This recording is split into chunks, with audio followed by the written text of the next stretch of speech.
ఏ రకమైనటువంటి ఆరోపణలు ప్రధానంగా వచ్చినాయి అని అంటే, ఈ మధ్య హరిహర వీరమల్లు అనేటువంటి ఒక సినిమా రిలీజ్ కోసం వారు దాన్ని ప్రమోట్ చేసుకోవడానికి ప్రయత్నం చేయటం అనేది ఒక పక్క.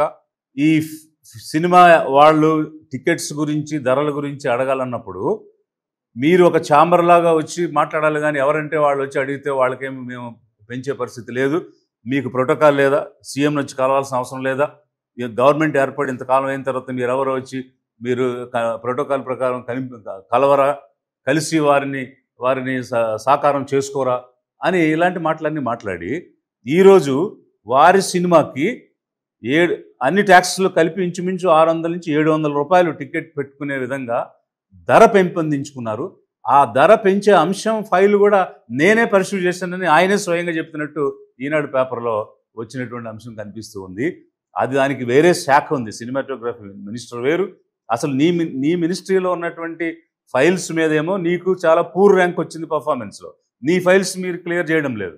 కానీ పక్క మంత్రిది మీకు సంబంధించిన సినిమా కాబట్టి దాని రేట్లు పెంచుకోవడానికి మీరే పరిశీలి చేసి నేనే రేట్లు పెంచుకునేట్టుగా చేయించానని మీరే చెప్పుకుంటున్నారు. ఇది అధికార దుర్వినియోగం అని ప్రజలు గగ్గోలు పెడుతూ ఉన్నారు. ఎందుకనంటే ఇప్పుడు సినిమాలే నాకు ఆదాయాన్ని ఇస్తాయి కాబట్టి నేను సినిమాలు చేయాలని మీరు అనేక మార్లు చెప్తున్నారు. నిన్నగాక మొన్న ఇండియా టుడేతో కూడా I'm acting in movies because my money income source is movies అని మీరు చెప్తున్నారు. మరి ఇక్కడ గవర్నమెంట్ ఆఫ్ ఇండియా అలాగే మన రాష్ట్ర ప్రభుత్వాలు ఇచ్చినటువంటి గైడ్లైన్స్ కానీ కోడ్ ఆఫ్ కండక్ట్ కానీ ఏ విధంగా ఉంటుందనంటే, ఎవరైనా సరే మంత్రిగా చేరేటప్పుడు ఎలాంటి కోడ్ ఆఫ్ కండక్ట్ కలిగి ఉండాలంటే, sever all connections short of divesting himself from ownership, conduct and management of any business in which he or she was interested before appointment of a minister. అంటే మంత్రిగా అపాయింట్ అయ్యే ముందు ఏమైనా connections ఉన్నా, ఏమైనా వ్యాపారాలు ఉన్నా, ఏమైనా వ్యాపకాలు ఉన్నా అవన్నీ కూడా డిస్కనెక్ట్ చేసేసుకోవాలి, అవన్నీ కూడా పూర్తిగా ఆపేసుకోవాలి. వారు ఎక్కడ కూడా దీనిలో ఏ రకమైనటువంటి ఆదాయం వచ్చే వనరులో భాగస్వామిగా ఉండకూడదు అనేటువంటిది first and foremost condition for a minister.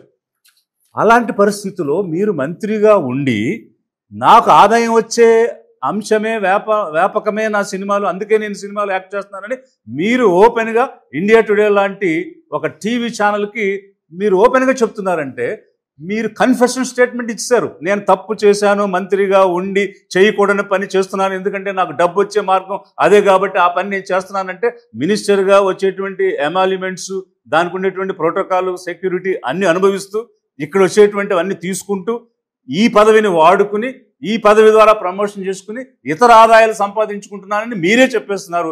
మీరే అంటే ఒక కోర్టులో కన్ఫెషన్ స్టేట్మెంట్ ఇచ్చినట్టు మీరు ఇచ్చినటువంటి ఛానల్స్కి ఇచ్చిన ఇంటర్వ్యూస్లోనే క్లియర్గా కనిపిస్తుంది అనేటువంటిది ప్రజలందరూ కూడా మాట్లాడుతున్నటువంటి అంశం. ఇలాంటి అంశాలన్నీ కూడా మా దృష్టికి ప్రజలు తీసుకొని వస్తూ ఉన్నారు. అదేవిధంగా engaging in commercial acting, attending the film functions, earning income from them constitutes involvement in a business. అలాగే మనకి prevention of corruption act 1988 section 7 and section 13 చాలా క్లియర్గా ఏం చెప్తున్నాయంటే, offense relating to public servant being bribed, public servant obtaining undue advantage without consideration, criminal misconduct by a public servant, ఇవన్నీ కూడా corruption act చెప్తుంది. అదేవిధంగా గవర్నమెంట్లో అంటే ఎగ్జిక్యూటివ్లో భాగమైనటువంటి వ్యక్తిగా ఒక బోనఫైడ్ అఫీషియల్ పర్సన్గా ఉన్నటువంటి మీరు ఏ విధంగా ఏ రూపంలోనూ కూడా పర్సనల్ బిజినెస్ కానీ, అటెండెన్స్ ఎట్ అదర్ ఎంగేజ్మెంట్స్ కానీ, ప్లెజర్ ట్రిప్స్ కానీ ఇట్లాంటివి ఏవి కూడా చేయకూడదు. దానికి గవర్నమెంట్ మెషినరీ వాడకూడదు, అందుకు సంబంధించినటువంటి పర్సనల్ మనుషులను కూడా వాడకూడదు అనేటువంటిది చాలా క్లియర్గా చెప్తూ ఉన్నది. అదేవిధంగా వీరు రకరకాల ప్లేసులకి, మదురైకి వెళ్తారు, చెన్నైకి వెళ్తారు, లేకపోతే హైదరాబాద్కి వెళ్తారు, ఎక్కడెక్కడికో వెళ్తారు. ఆంధ్రప్రదేశ్ మంత్రికి బయట రాష్ట్రంతో ఏం పని? ఒకవేళ బయట రాష్ట్రానికి మీరు వెళ్ళేటట్లయితే అఫీషియల్ మెషినరీని కానీ ఇక్కడ ఉన్నటువంటి హోదాను కానీ వాడుకుని ఏ విధంగా వెళ్తారు? Unless it is an official engagement. If you are meeting a union minister or somebody on an official engagement pertaining to your portfolio or on behalf of the government, if you are meeting someone, that's fine.